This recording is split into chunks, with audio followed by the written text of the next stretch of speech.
Roshan Kumar, CPS. Huh? This is another one. Nehru ignored primary education. This is like, as I said, he did industry, which means he ignored agriculture. He did higher education, which means he ignored primary education. Read the first primary book that anybody reads in economics, Bhagwati and Desai. I'm giving you a 1970s book where statistically he gives you what is the growth of primary education in the Nehru period. It grows pretty fast. But the rate of growth in higher education is much faster, for the simple statistical reason that the base for higher education is very low. If you're starting with 1 and you create 5, it's so many 100% more, isn't it? So, it is, let's not do statistical jugglery. All your grandfathers were studied in government schools. Almost.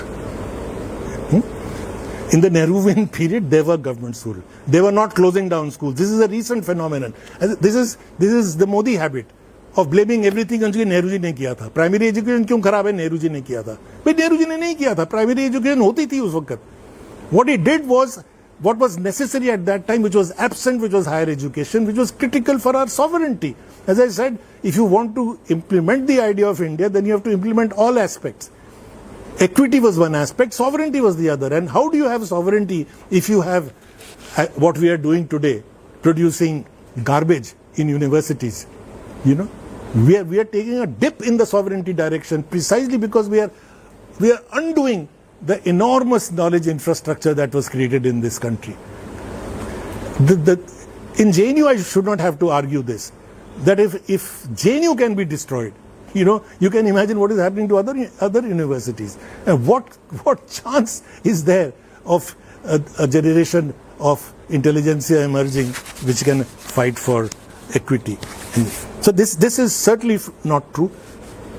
It is of course true that primary education still, even in the Nehruvian period, was inadequate.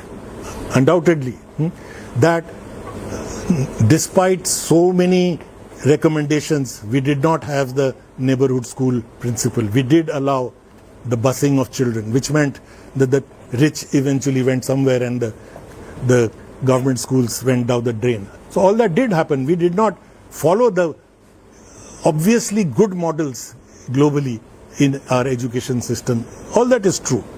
But to say that he ignored primary education, and the reason why primary education is the current situation is not a Nehru's. This privatization of the village school or the closing down of the village school is a recent phenomenon, just a few decades old. It is not an old policy.